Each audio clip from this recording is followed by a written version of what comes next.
kind of go by the wayside a little bit. Okay, very clear.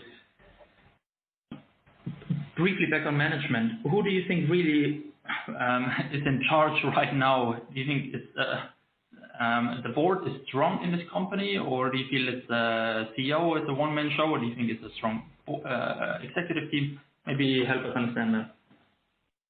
The CEO's, it's somewhat of a one-man show. So you got the CEO, you got the COO, and their head of sales. They're the three-headed monster right now. They're the three that sort of call the shots. Then they've got an executive team that I was on. There was 8 of us, now there's 7.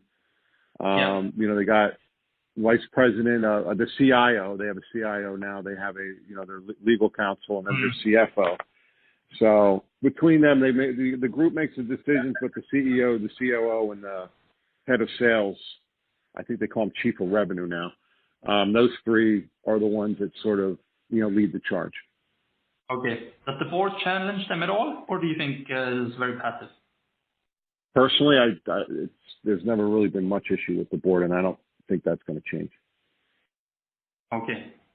Then the CEO, former CEO and founder, he had quite a lot of shares. Do you think he sold the shares, or is he? I mean, if you knew him, that's not his style. His style is to stay.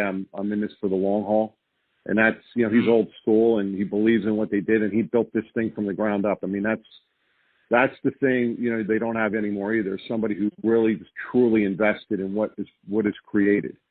Losing Dan and having his foundation is he was the conscience of the company. He was fantastic at that.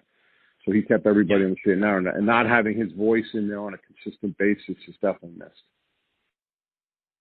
Okay, so he's not really involved anymore. On a very small scale, Okay. Just very briefly, when you compete for new business, who do you compete with typically?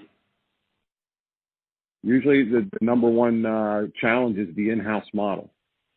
So, there's a lot of competitors that are starting to surface now because they do see the opportunity, but they really struggle because they can't find people that can run it. I mean, a lot of them have called me, but I have a non-compete right now for the next about year. So that me coming out and being available, and some of the other people coming out and being available has really changed things. I mean, a lot of people look at the industry a little bit differently that way, that the competition level will increase over time. It was the loyalty and the hard work of the people that never really wanted to leave. They found a comfort in that. So fair to say that there wasn't really any external competitor in the past, but perhaps it's starting to change here. A little bit of a shift. It's not completely there. When you talk to some of the clients, their biggest challenge is they're not happy with the services, but they have the DSO that's, whatever, 60 to 90 days. It's, if you have a lot of buildings, it's millions of dollars. So they try to figure out ways around that. That's usually their challenge now, is to say, if we get rid of them, how do we, continue to hold on to that money? So if it's a competitor that comes in, or they want to start their own organization, there's a lot of different thoughts that are sort of floating out there right now. Yeah.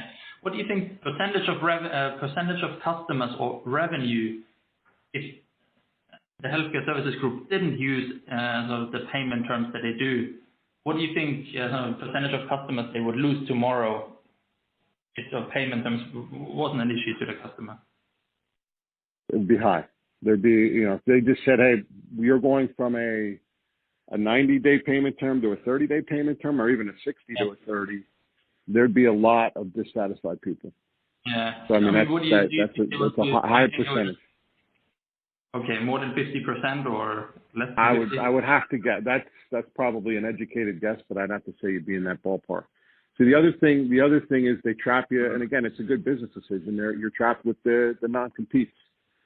So you got to have a way around, because let's say you have 100 buildings, all 100 of those managers are under a non-compete.